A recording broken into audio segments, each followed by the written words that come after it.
You ever get that feeling like something's just off about someone? Maybe it's the way they smile at your failures or how they twist words to make you doubt your own reality. Here's the hard truth: some people aren't just difficult, they're dangerous. They don't argue, they manipulate. They don't make mistakes, they blame. And they don't just cause chaos, they enjoy it. Now, before you start side-eyeing everyone in your life, let's get one thing straight. We're not here to spread paranoia. We're here to sharpen your instincts. The Stoics believed that true wisdom lies in perception, the ability to see people for who they really are, not who they pretend to be. And when it comes to identifying evil, perception is your first line of defense. So today, we're diving into 5 unmistakable signs that you're dealing with an evil person. By the end of this video, you'll not only know how to spot them, but you'll also have practical Stoic strategies to protect yourself without losing your peace of mind. And hey, if you find this eye-opening, do me a favor, hit that subscribe button. It's free, it helps the channel, and it ensures you won't miss our bonus section. At the end, a powerful Stoic technique for setting boundaries with toxic people. Ready? Let's uncover the truth. 1. Charming and charismatic. There's something magnetic about charming people. You know the type, the ones who glide into a room with effortless ease, making everyone feel like they're the most important person in the world. It feels amazing, like a warm, welcoming embrace for your soul. But here's the catch: some people use charm not as a reflection of their character, but as a tool of manipulation. At first, everything seems great. They shower you with attention, ask all the right questions, and seem genuinely interested in your thoughts, dreams, and even the tiny, ridiculous details of your day. But the Stoics remind us of a crucial truth: appearances can be deceiving. Marcus Aurelius warned that we should judge people not by their words, but by their actions. And over time, small cracks begin to show. Maybe they always steer conversations back to themselves, cutting you off mid-sentence to tell a more interesting version of whatever story you were trying to share. Maybe they subtly put others down in a way that seems harmless until you realize it's a pattern. And maybe, just maybe, you start to notice that their kindness isn't consistent. It's strategic. Let me paint you a picture. Imagine you're at a family gathering and a cousin you don't see often is there. Let's call him Alex. From the moment he arrives, he's the life of the party. He remembers everyone's name, tells hilarious stories, and makes each person feel like they're the star of the moment. It's impressive. As the evening goes on, though, you notice something strange. When others share something meaningful, Alex doesn't seem to engage. He nods, gives a quick "that's great," and moves on. Then, when the attention isn't on him, his energy shifts. He zones out or even interrupts to redirect the focus back to himself. Later, when one of your relatives expresses something emotional, maybe talking about a difficult time they're going through, Alex barely acknowledges it, offering a dismissive "oh, that sucks," before cracking a joke to lighten the mood. At first you tell yourself he's just a light-hearted guy, but then you start connecting the dots. He never truly listens. He isn't interested in anyone unless they're boosting his ego. If he does do something nice, there's always an audience. This isn't just an outgoing personality at play, it's a need for control. The Stoics would urge us to observe without letting emotions cloud our judgment. Epictetus taught that we must see people for who they are, not who we wish them to be. One of the biggest red flags with manipulative charmers is how they handle disappointment. A person with genuine character will respond to setbacks with grace, understanding, and patience. But someone who thrives on superficial charm and control, the moment things don't go their way, their true nature starts to show. They might get passive-aggressive sulk or guilt-trip those around them. They might lash out in frustration, making it clear that their charm was never about kindness, it was about dominance. This is where Stoicism becomes our greatest tool. The philosophy teaches us the power of apatheia, not in the sense of apathy, but in the ability to remain undisturbed by external things. When you recognize that someone is using charm as a mask rather than a reflection of virtue, you gain the ability to detach. Instead of being swept away by their charisma, you can step back and observe how do they treat people when there's no benefit to them. How do they respond when they aren't the center of attention? Are their acts of kindness consistent, or do they only appear when it serves their interests? Perhaps the most dangerous trait of such individuals is their lack of empathy.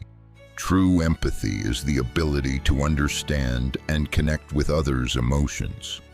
It's what allows us to comfort a friend in pain, celebrate with someone in joy, and build meaningful relationships that extend beyond surface-level interactions. But there are people who lack this fundamental trait, not because they can't feel, but because they don't care. Imagine you've had a horrible week. You finally open up to someone about it, hoping for a little understanding. A good friend might offer support, validation, or even just a simple, "That sounds really tough." But instead, the person you confide in brushes it off. "Oh, that's nothing. I've had way worse happen to me." Or worse, they mock you for even feeling that way. You walk away from the conversation feeling small or dismissed, and maybe even embarrassed that you said anything at all. This isn't an accident. A person who lacks empathy doesn't see vulnerability as an opportunity to connect. They see it as a weakness to exploit or ignore. The Stoics believed in the interconnectedness of humanity. Marcus Aurelius often reflected on the idea that we are all part of a larger whole, and that considering the well-being of others is part of our own moral duty. When we come across someone who consistently disregards the feelings of others, it's a clear sign that they lack the virtues. Stoicism upholds wisdom, justice, courage, and temperance. So what do we do when we encounter such individuals? Resist the urge to justify their behavior. Stoicism teaches us to accept reality as it is. A lack of empathy isn't just a personality trait. It's a red flag. Protect your energy. You don't need to confront them or call them out dramatically. Instead, practice apatheia. Don't react emotionally. Don't get pulled into their charm, and don't expect them to change. The best way to deal with such people is distance. Trust your instincts. If someone seems too good to be true, they just might be. True character reveals itself over time in the quiet moments when no one is watching. Pay attention to how they treat people who can't offer them anything. Watch how they handle moments that don't serve them.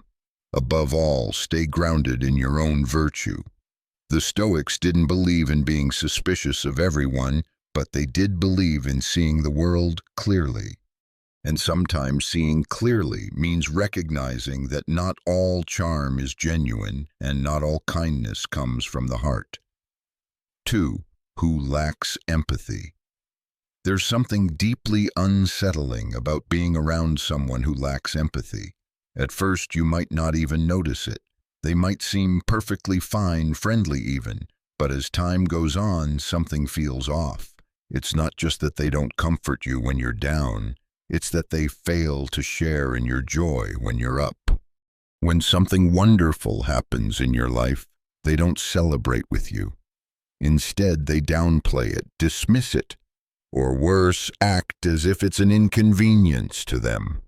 They might make sarcastic remarks, subtly undermine your achievements, or even try to take credit for them.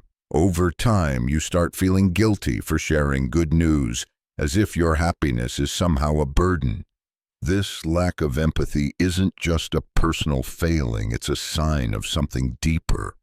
The Stoics would tell us that when someone is incapable of feeling joy for others, it's because their focus is entirely inward. Their world revolves around their own needs, their own struggles, their own wins, and anything that shifts the spotlight away from them feels like a threat.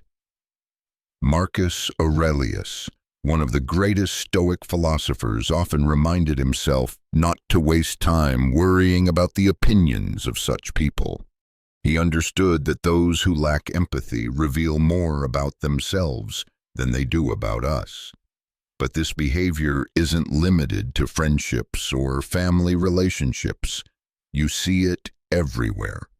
The workplace, imagine you're part of a team working on a major project. You put in long hours, come up with creative solutions, and deliver something truly outstanding. Your colleagues congratulate you. But your manager, nothing, no acknowledgement, no appreciation, just a cold, indifferent response. And then in the next meeting, they present your work as if it were their own idea. They reap the praise while you sit there invisible. At first, you tell yourself, maybe they just forgot to mention me, but then it happens again and again. Suddenly you realize it's not forgetfulness, it's a pattern. A boss who lacks empathy doesn't just overlook your efforts, they exploit them. They demand more and more without recognizing your contributions. They don't consider your well-being. They don't care about how their actions affect you. The Stoics would tell us that in situations like these, the most important thing is to maintain our own integrity. Seneca, another great Stoic thinker, emphasized that true strength comes from our ability to act with kindness and justice, regardless of how others behave.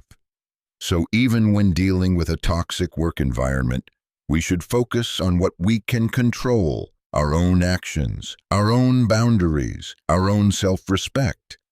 The subtle signs. A lack of empathy doesn't always show itself in dramatic ways. Sometimes it's in the little things. You might have a friend who constantly interrupts you, shifting every conversation back to themselves. Or someone who never asks how you're doing, never shows interest in your life, and never offers help when it's clearly needed. It's easy to brush these behaviors off at first. Oh, that's just how they are, but over time they add up. They form a picture of someone who doesn't consider others, someone who sees relationships as a one-way street. The Stoic response. This is where Stoic wisdom becomes invaluable. The Stoics would remind us that our time and energy are limited. We don't owe endless patience to people who drain us. Epictetus, one of the most practical Stoic philosophers, taught that we should be discerning about who we allow into our lives, not because we should judge harshly, but because the company we keep shapes our inner world. If someone consistently lacks empathy, if someone consistently takes without giving, if someone consistently diminishes rather than uplifts, why continue to invest in them? Setting boundaries. Setting boundaries isn't about punishing others, it's about protecting yourself. It's about recognizing that you have the right to distance yourself from those who leave you feeling drained and unseen. This doesn't mean you have to cut people off dramatically or hold grudges. It simply means choosing where to place your energy. The beauty of Stoicism. Here's the real beauty of Stoicism. It teaches us that we don't need validation from others to feel at peace. If someone can't appreciate your happiness, that doesn't make your happiness any less real. If someone refuses to recognize your hard work, that doesn't make your work any less valuable. If someone lacks empathy, that's their burden to bear, not yours. At the end of the day, empathy is one of the strongest indicators of a person's character. And when you recognize that someone is missing this essential trait, the best thing you can do is adjust your expectations accordingly. Don't let their indifference define you. Stay true to your values. Protect your energy. Surround yourself with people who genuinely care, because life is too short to spend it explaining your worth to people who were never interested in seeing it in the first place. 3. Manipulation. Manipulation is one of the most insidious tools in an evil person's arsenal.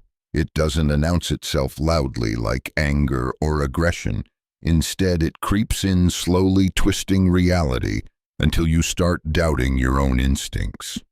Manipulators are experts at distorting the truth, bending situations in their favor, and making you feel like the irrational one. It's subtle, calculated, and over time, incredibly damaging. Imagine this. You have a coworker, let's call him Jake, who's always so supportive. At least that's what it seems like at first.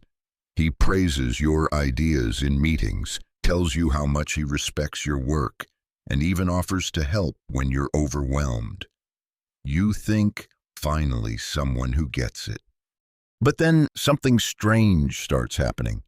He begins subtly correcting you in front of others, acting like he's just helping but somehow making you look incompetent. When you bring it up, he acts shocked. You're being too sensitive, he says. I was just trying to help. The next time he takes credit for a project you both worked on, downplaying your role when speaking to the higher-ups. Again, when confronted, he sighs and insists, you must have misunderstood. And just like that, doubt creeps in. Maybe he's right. Maybe you are overreacting.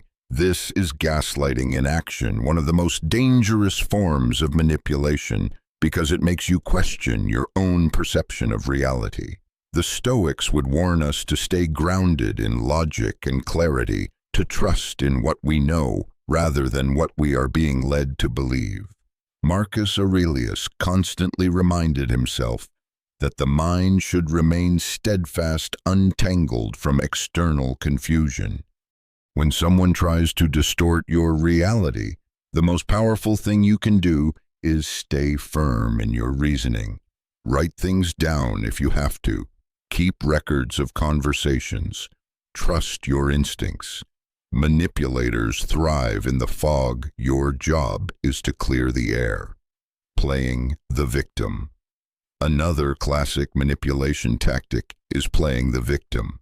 You might have a friend who always has a crisis, always needs your help, always expects you to drop everything for them.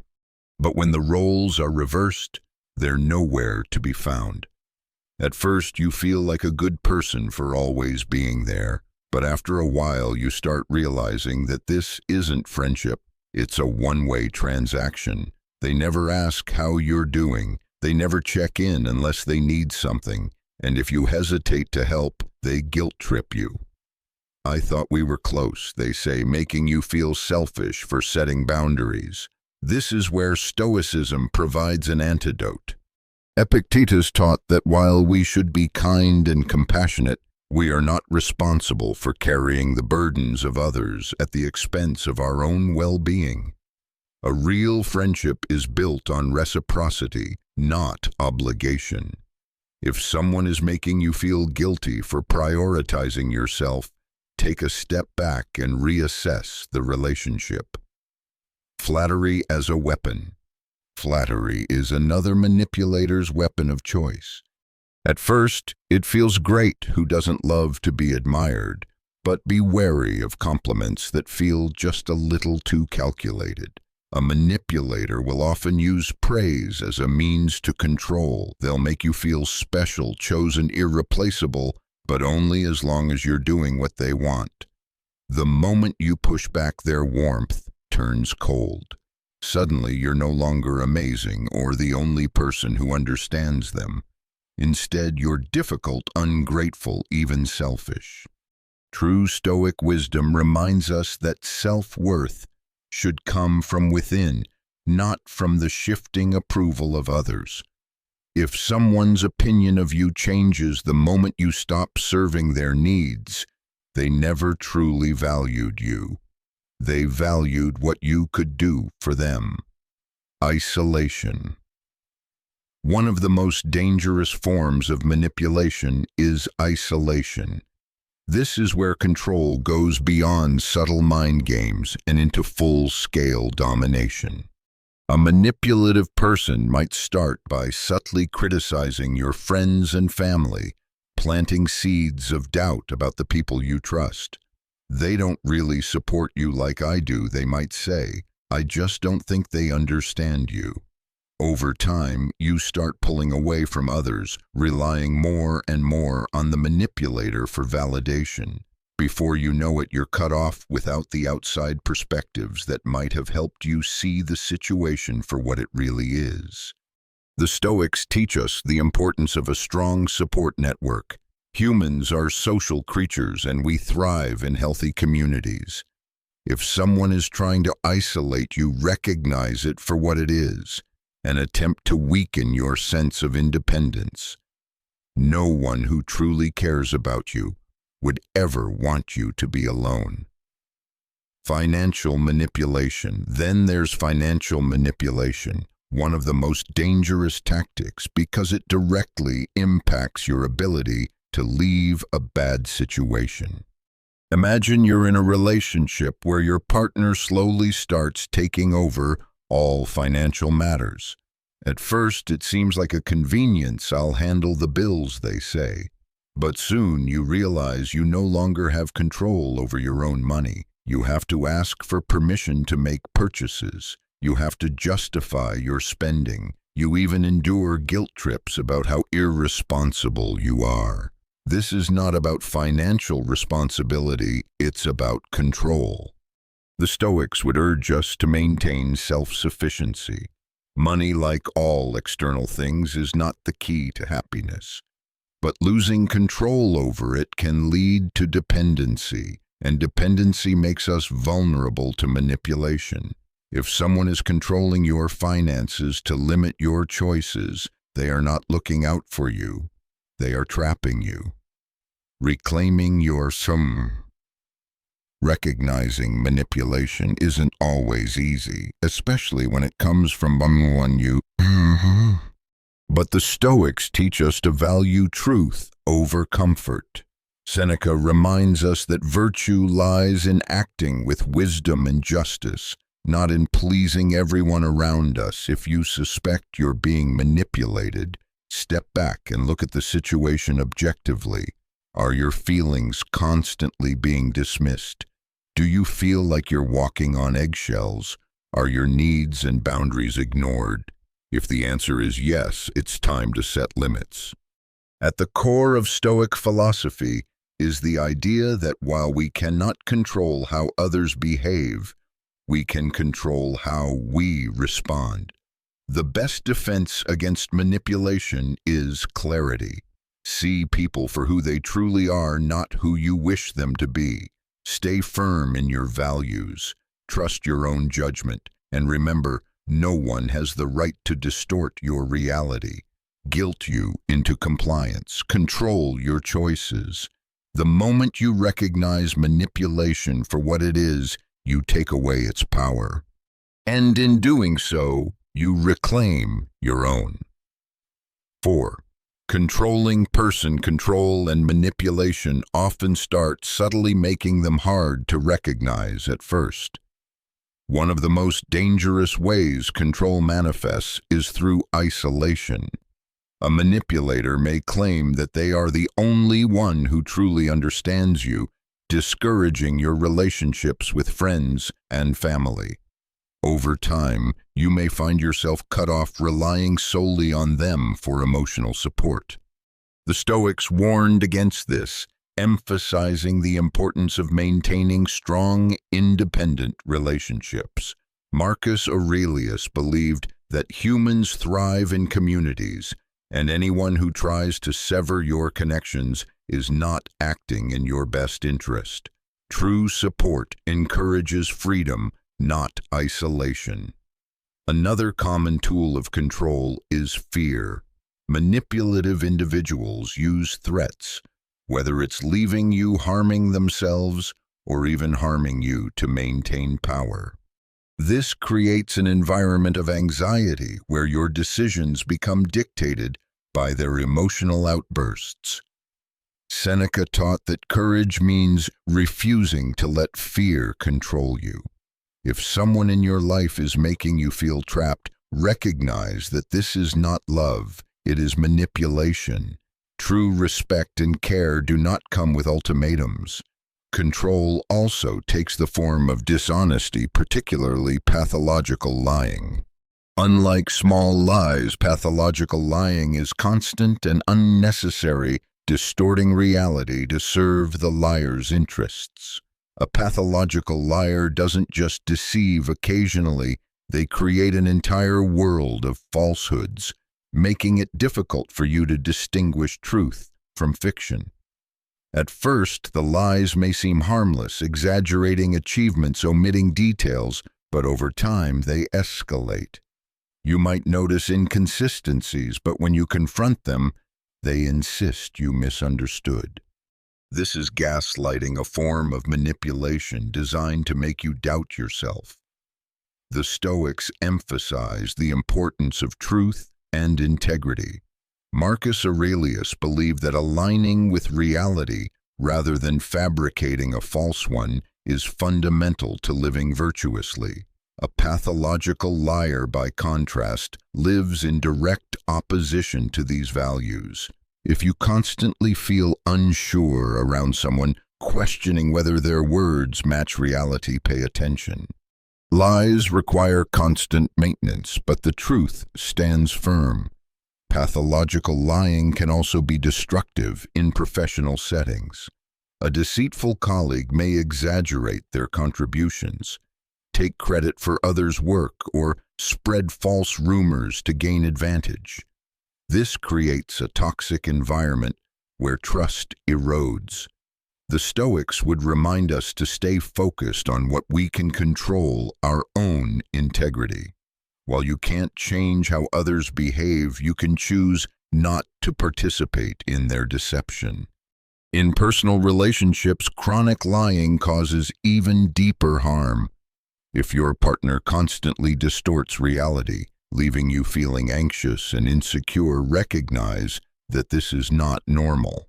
The Stoics remind us that peace comes from within, not from constantly trying to decipher someone else's lies.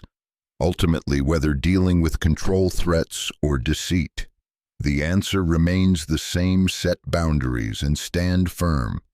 The Stoics taught that while we cannot control others, we can control how we respond. Protect your peace, trust your instincts, and refuse to let manipulation dictate your life. 5.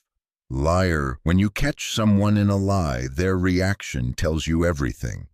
A person of integrity, when confronted with the truth, will acknowledge their mistake, take responsibility, and work to correct it.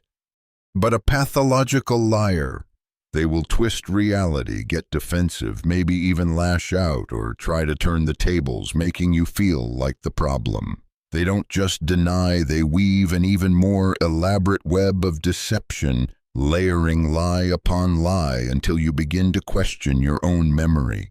This is how manipulation works, and if you're not careful, it can make you feel like you're losing your grip on reality. The Stoics would remind us to remain calm and rational when faced with such deceit. Marcus Aurelius believed that allowing others' dishonesty to provoke anger or distress in us only gives them power over our minds. Instead, he would advise us to observe, analyze, and act accordingly without emotional entanglement. But let's be honest, this is easier said than done. When trust is broken, it changes everything.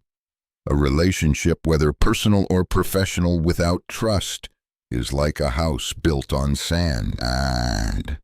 It may stand for a while, but eventually it crumbles under the weight of suspicion and resentment. Imagine you're working on a big project with a colleague, and you both agree to divide the workload equally. Days later, your boss calls a meeting praising your colleague for the excellent work you both contributed to. Confused, you confront them only to hear a smooth, well-rehearsed excuse. "Oh, I was going to mention your part, but it slipped my mind." The next time, they take full credit again, and suddenly you realize this wasn't an accident. They're using deception for personal gain, and now you're in a position where you must decide, do you keep playing along, hoping they'll change, or do you set boundaries and protect yourself? The Stoics would tell you that the answer is clear: maintain your integrity and refuse to engage in deceit. Seneca believed that once someone shows you their true nature, you must act accordingly, not in anger, but with wisdom. If trust has been repeatedly broken, you have two choices: attempt to rebuild it, knowing the risk, or walk away and protect your peace. Not everyone deserves unlimited chances. This is where boundaries become essential. A boundary is not a wall to shut people out, but a guidepost that defines what you will and will not tolerate. If someone constantly disrespects your time, emotions, or values, it's your responsibility to draw the line. The Stoics saw boundary setting as an act of self-respect. Epictetus taught that while we cannot control how others behave, we can control what we allow into our lives. Clarity is everything when setting boundaries.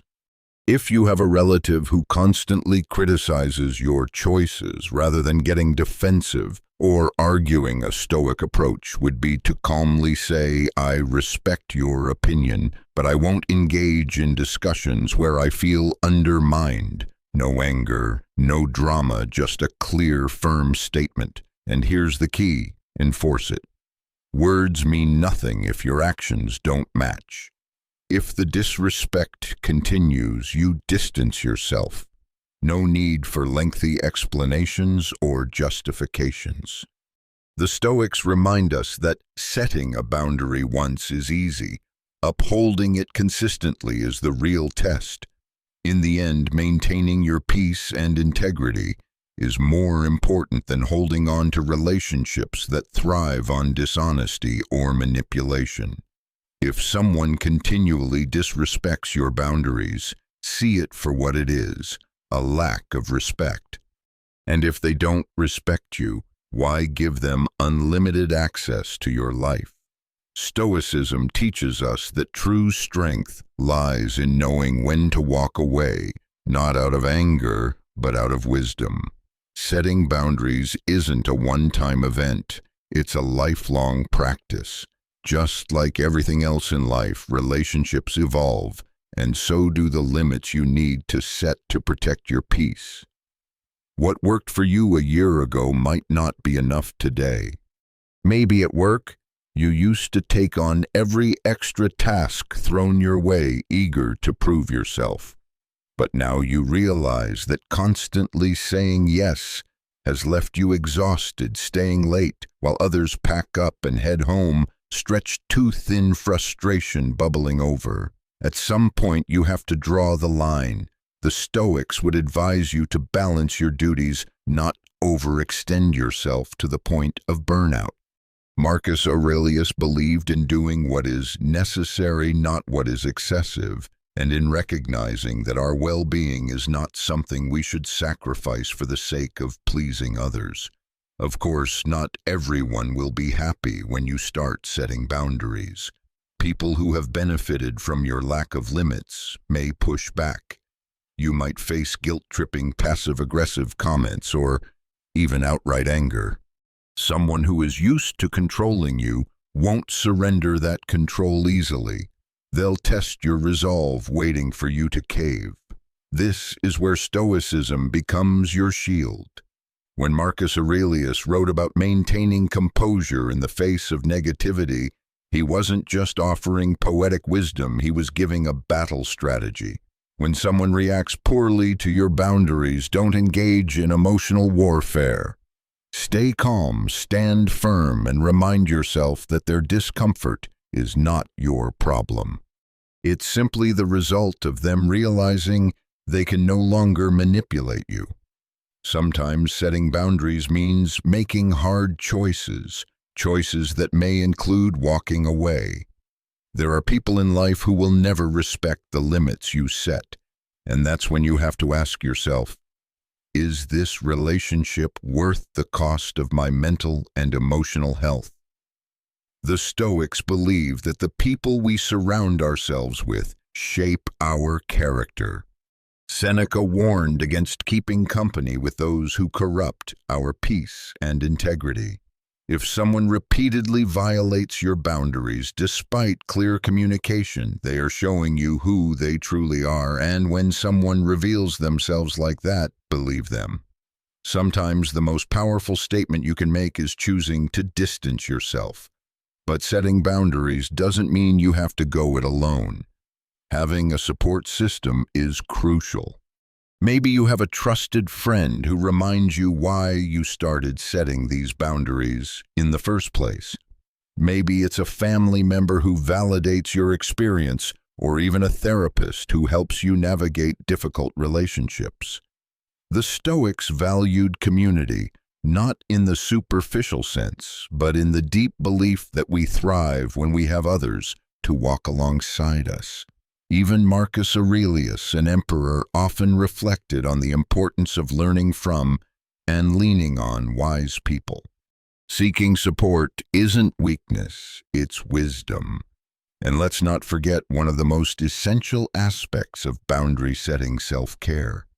If you don't take care of yourself, if you don't recharge and reflect, your boundaries will weaken over time. It's easy to slip back into old habits, to fall into patterns of overgiving and overextending. The Stoics understood that maintaining inner peace isn't just about resisting external pressures. It's about nurturing yourself so that you have the strength to stand firm. Epictetus emphasized that we must care for our own well-being before we can truly be of service to others. This isn't selfishness, it's survival. So as you move forward, remember, these boundaries are not barriers. They are the foundation of a life lived with clarity, dignity, and purpose. Stay strong, stay wise, and never let anyone make you feel guilty for valuing yourself. The world will always test your limits. Make sure you are the one defining them. Dealing with an evil person isn't just exhausting. It's like arguing with a tornado and expecting it to apologize. The Stoics knew that the best defense isn't revenge or endless debates. It's clarity, boundaries, and walking away with your peace intact. So spot the signs, trust your instincts, and don't waste your energy trying to fix what refuses to be repaired. Your sanity is worth more than their chaos.